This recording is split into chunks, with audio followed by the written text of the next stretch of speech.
Yeah. What I'm understanding you're quoting, I understand that. I relate to that. It does make sense. But with this in this work, every teaching, every phrase will be problematic and flawed. And so, including what I say of the one you're bringing up, which is the desire, the curiosity to inquire and be and wake up, that can be problematic as well. But it's often depends on the stage or where we're at, and so it's a personal thing. So you could consider every teaching to be kind of a pointer left or right. And even if it's we're talking about there is no left or right, there's no duality, right? There's no left or right. That's a pointer left or right.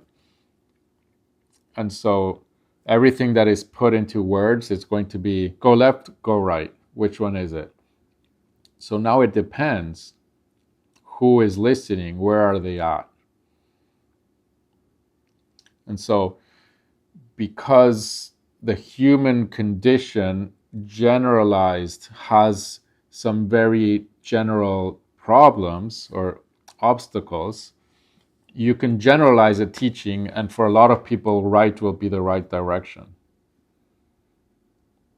But at one point or at a certain level, it needs to be more refined and more personal, and that's why the recommendation is to work with others. For example, you being here and any other teacher you are drawn to have that kind of interaction where, for example, the one we just had with that is really specific to where she's at, very specific.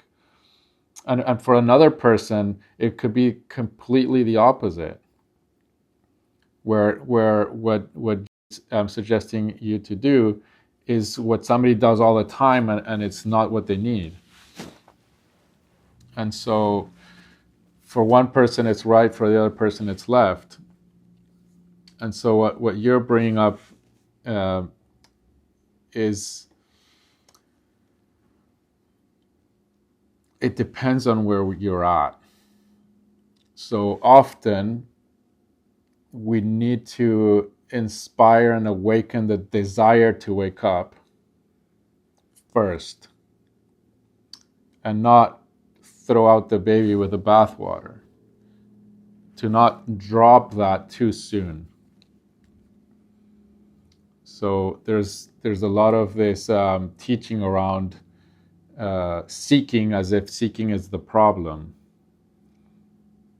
and so you have to stop seeking.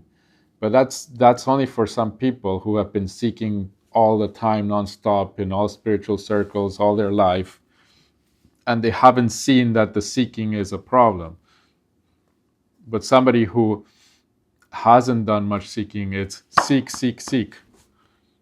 And that's one of the first phrases. I think it is the first phrase in the Gospel of Thomas from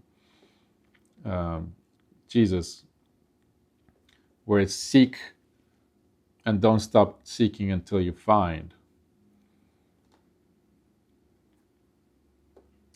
And so for somebody who has been seeking nonstop, then hearing you have to stop seeking might be a revelation.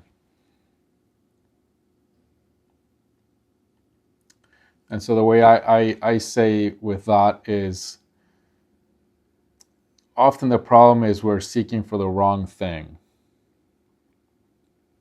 So the seeking isn't the problem, is our understanding of what we're seeking.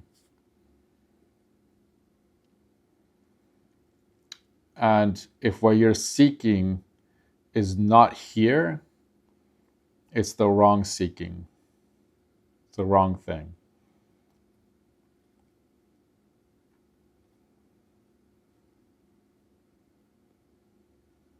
And at some point where you notice, when you recognize what you're seeking is here, to the point where you don't need to find it over and over again. It's so obvious. It doesn't need to be re-experienced or reconfirmed, or that's when I would say, yes, you can stop seeking.